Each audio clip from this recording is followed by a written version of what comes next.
Hello and alright me lovers, it's July 2022 and I'm in Devon in the southwest of England. Mostly because my mum and dad live down this way and I was spending some time with them. But while I'm here I thought, why not go and visit a slightly unusual railway station? So today we're going to beautiful Dartmouth, a town that doesn't have a railway and has never had a railway, but that didn't stop them building a railway station. You can buy train tickets from it and you can buy train tickets to it, which is what I've done. But the only way of actually getting there by train is by boat. So sit back, it's going to be a beautiful little journey, and hopefully by the end of the video, what I just said will make some sort of sense.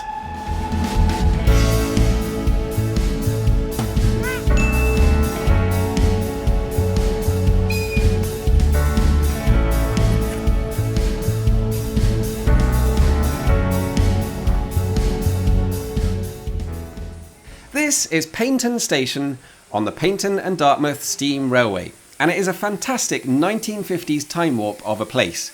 But underneath all the glorious vintage fittings and retro design, it is otherwise a pretty normal railway station. You can tell by the way it's got a platform, some railway tracks, and perhaps the biggest giveaway, there's a great big train sitting here.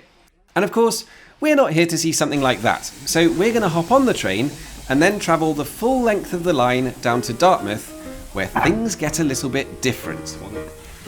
Like most heritage lines in the UK, the Paignton to Dartmouth line used to be part of the main national railway network, but it was shut down as part of the mass closure of unprofitable lines in the 60s and 70s, before springing up again a few years later as a tourist attraction. However, unlike most heritage lines in the UK, this one is a fully commercial operation that doesn't rely on volunteers and donations. Kind of suggests that the government should never have shut it down in the first place, but let's not get into all of that again. The route was first proposed back in the 1860s by a company called the Dartmouth and Torbay Railway. And as the name suggests, it was intended to link the seaside resorts of the Torbay area, which is where Paignton is, to the historic naval town of Dartmouth. However, the final part of the route into Dartmouth proved to be a little bit tricky. First, they were going to need to build a bridge over the River Dart, which is nearly 200 metres wide at this point, and then negotiate an area of marshland before arriving in Dartmouth itself. And I don't know if you've ever tried walking on marshland, but imagine trying to send several hundred tons of snorting steam train over it. Unless you support that weight with some serious engineering underneath it, your railway is going to end up in a very different place to where it was at the start. And unfortunately, the company just didn't have the money to do all the extra work that would be required. But what do good engineers do when they're faced with a seemingly impossible challenge? That's right, they give up and find an easier way of doing it. So they dropped the idea completely and simply continued the railway down the side of the river that they were already on, ending up in a tiny little place called Kingswear on the opposite bank to where they really wanted to be. This train shall shortly arrive at Kingswear. Kingswear for Dartmouth will be our station stop. As a result, the Dartmouth and Torbay Railway never actually made it to Dartmouth.